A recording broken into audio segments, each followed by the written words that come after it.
Howdy, y'all. It's Cody from the Keepers of Nerdom. How you doing? It's time for another tier maker for Star Trek, and this time Star Trek Starships.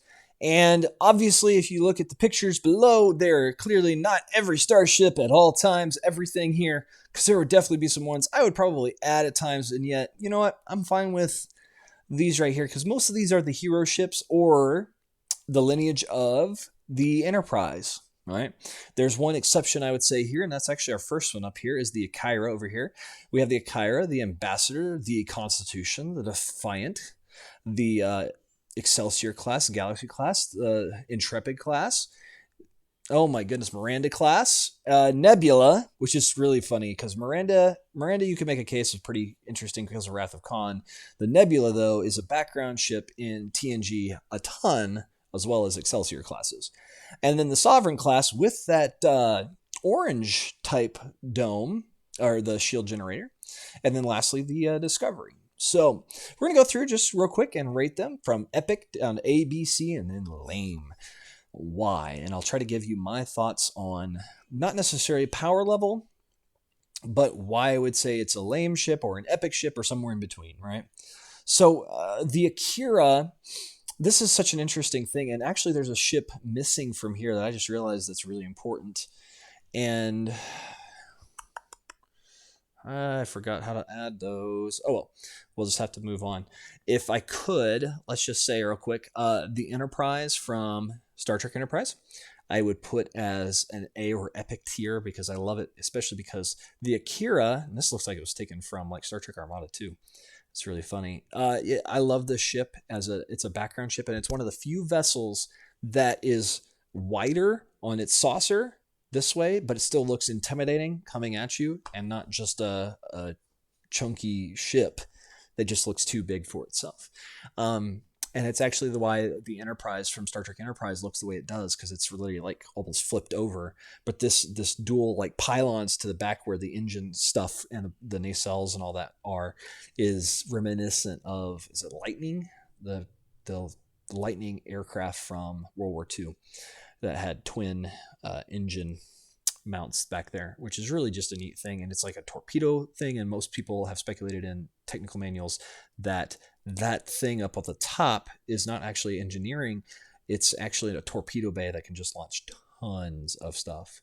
So yeah, good stuff. I wish we would actually have a series just based on it, and it actually goes with, you know what, let's just grab the middle here.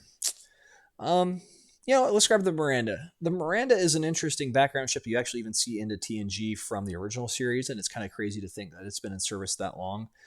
I would say, though, it's a kit bash of the original series Constitution class, but really not the original series version of it, the movie's version, because of the nacelles and things like that.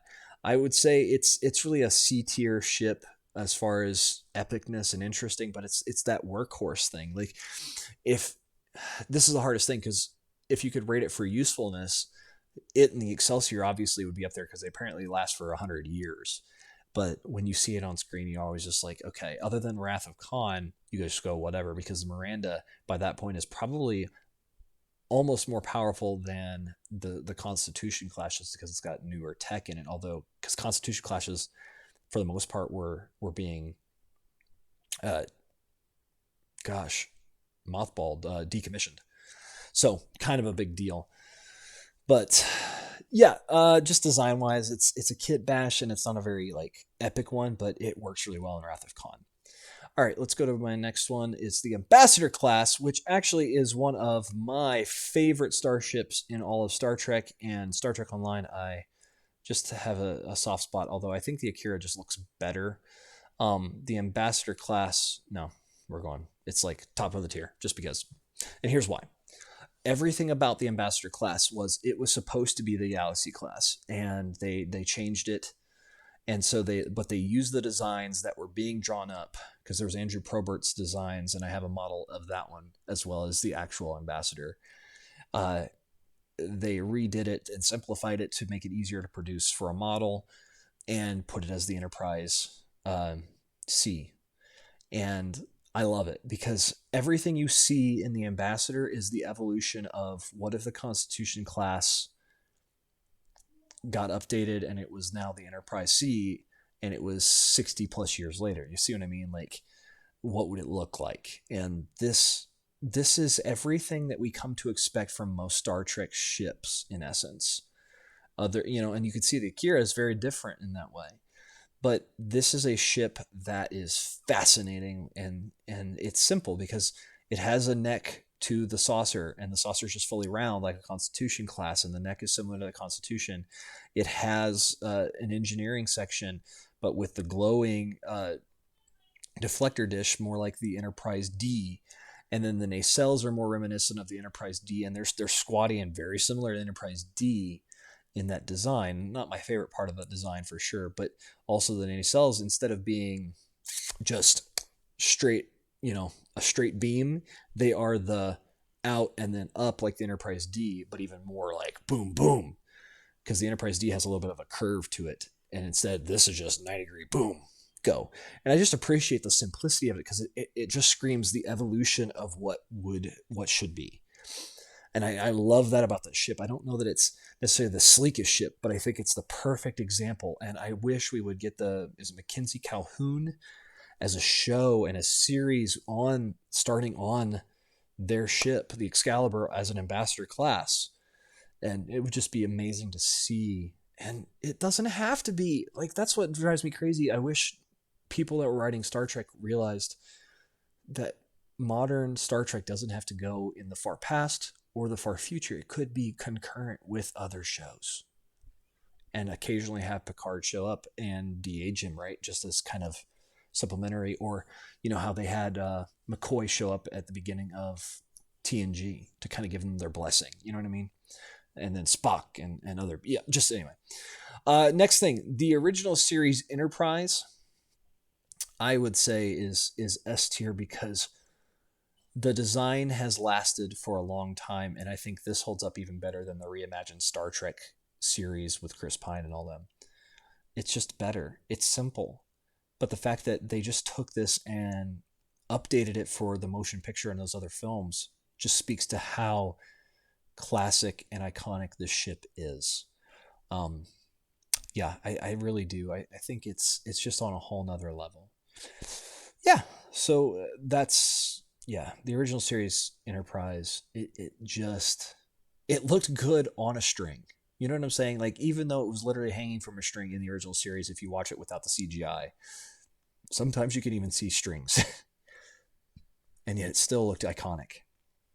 It was good, and we could have gotten the predecessor to this that is seen on a desk in Deep Space Nine. I can't remember the name of the ship, but I'm looking at it right now on my wall up here. But this is so much better and sleeker than what could have happened, and yet I would have loved that ship design too because it's a funny design. But the USS Defiant, totally lame, terrible. It's actually A tier, I think. It's just the reason I say A tier, I like the design a lot, but it's such a weird departure from other Star Trek ships that there are moments where you go, I don't know that this is really a Federation starship. You could actually make a case for, if you colored this a different color and different logos and stuff, you could probably sell this as an alien starship in another part of the show, because it's so different from other Federation starships. That's the only thing that keeps it, I think, from epic. It's just there. That's my personal thought there. All right, the Excelsior. This is a hard one. I'm just gonna put it. I'll just be honest with y'all. It's a B tier ship to me, and that's a really. This is a struggle for me even to say it because I've designed it. No, it's A tier. I'll say it's A tier. It's just weird because there's a sleekness to it, and what's funny is then you look at the Ambassador and it's kind of a backtrack to the Constitution, which I actually think is fine.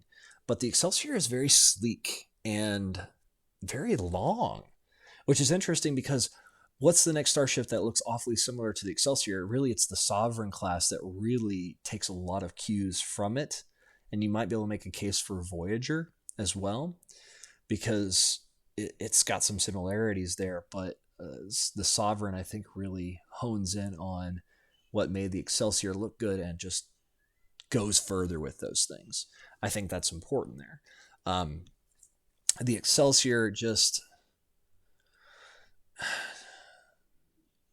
it's an evolution, and I think it's a good evolution. And I love that they kept using it into the 100 years later. It made it think of warships and carriers and aircraft from even modern military, that they just keep going sometimes with updates internally.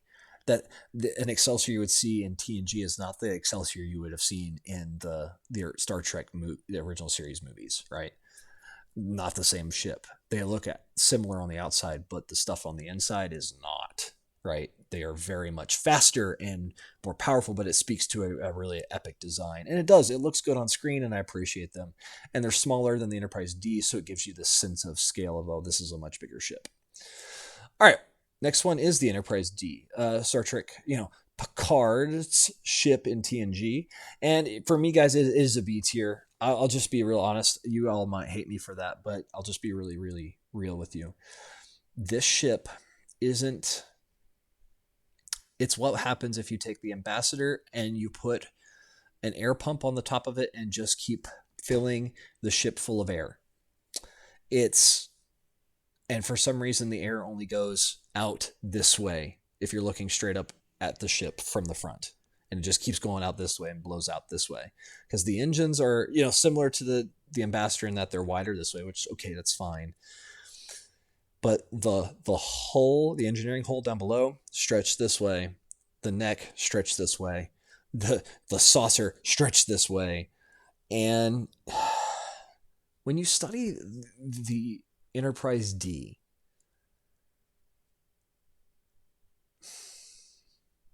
and the Galaxy class as a whole, it's just a gigantic, colossal waste of resources, time, and energy just to make a big ship. And it's terrible. It's just terrible. I'm not a fan of it. I'm really not. Yeah, Galaxy class is just a B tier. It looks very much like an evolution from the Ambassador, but not a good evolution. And it's just big and bulky for no other reason than lots of space. And if you watch my previous episode about Star Trek series, I talked a little bit about this, but it only has a crew of 1,032 on this ship that could have 10,000 plus easily. And with a crew of 1,032, there's going to be tons of area on this ship where you wouldn't see someone else at all. And that's just sad to me. That's weird. Yeah, anyway. Next one is the Voyager, and it's lame. Just kidding. It's definitely A tier. I like it. I would just say the saucer is very long and big for the size of the rest of the ship. It just kind of at times doesn't quite fit, and that's in part also because its nacelles are really small too. And that's something that Star Trek has struggled with in some of the more recent of those shows, is that the nacelles don't really line up with the size of the other parts of the ship. So if there was bigger nacelles to really just designate that this ship is as fast as it says it is, I think it would just help. And so anytime I'd play Star Trek Online and design the Intrepid class, I would add some bigger nacelles just to get it actually looking good, because it was struggling in that department. It's definitely a cool concept of a ship, but it also obviously has some pretty serious problems in the show because of some of the new technology that was in it, and also then has some really awesome successes because of the holographic doctor and other things. Really, really cool.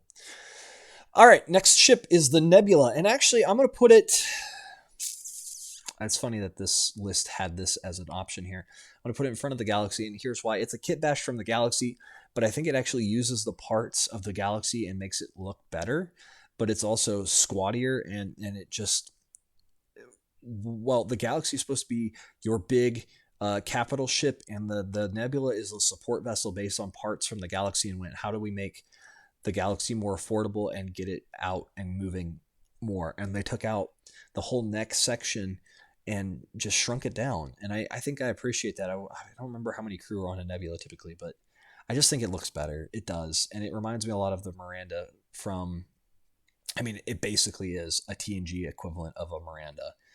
And just here's a new version, and I appreciate that. But it does look good, and it matches the Galaxy class, and I appreciate that when we see it. But it's a powerful ship from what we see. That it's not a slouch. It's not just a science vessel. It seems like it's got some pretty serious power for what it is. So anyway, the Sovereign class. Here's reality to me. I just, man, this is a tough one. I fall in love with it. It's like what happens if you go to, let's do a sports car version of the original series Enterprise, or really let's keep evolving the Excelsior down to real sports cars level stuff. And I just, everything about it, I wish we could have gotten more. I wish we could have had a show with it as the ship. I love the concept, the sleekness, the length of the nacelles, like they figured it out, and the fact that the saucer is going long ways with the ship, as well as Voyager does this too. But it has a more, yeah, like then they went to the Prometheus concept in the Norway, where it's actually more like a triangular front, and the little Nova science vessel, stuff like that. But this is still a saucer that's not a just round saucer, but at least of similar concept. And I appreciate it, and it looks really good. It does look more military. It does. This is not your grandpappy starship, that's a Galaxy class that's floating through space, and you're like, yeah, easy target, because it was all the time. Yeah. Yeah. Our last ship is Star Trek Discovery Starship. And it grew on me a lot, but I'm going to just be honest. I'm going to put it here. It's lame, and here's why. It's not actually that it looks terrible, because it's okay, but there's a reason that this design was discarded, because the nacelles just being flat with the bottom half of the ship just makes it look unbalanced. And Roddenberry had some really specific rules that the Defiant does break, because the nacelles don't really see each other very well, except for maybe underneath the ship. You can kind of make a case that they have the eye-to-eye contact, if you were, line of sight to each other a little bit. But Discovery technically has that, but at the same time, it also, because they're so low, it just, that ship from different angles does not look right. And plus, they adapted this whole, we have this spore drive that allows us to teleport everywhere. And I was just talking with a good friend about this, that a big problem in Star Wars is just no clear indication of how long it takes to travel some places. And Star Trek, when they're following their mathematics and their equations, actually has limits and says, okay, the ship can only go to warp 9.6, so they can only go this fast. The ship can only go to warp 7, so it can only go this fast, and it's going to take this many days to get to da-da-da. This ship just goes wherever it wants, and that's so stupid. So design-wise, it has some problems. It does look really cool plating-wise and the budget, but just saucer up here with a neck there's no like style to it. It's just very blocky and stuff. It's less streamlined than the original series Enterprise, and yet this reimagined concept of Star Trek ships is just weird to me.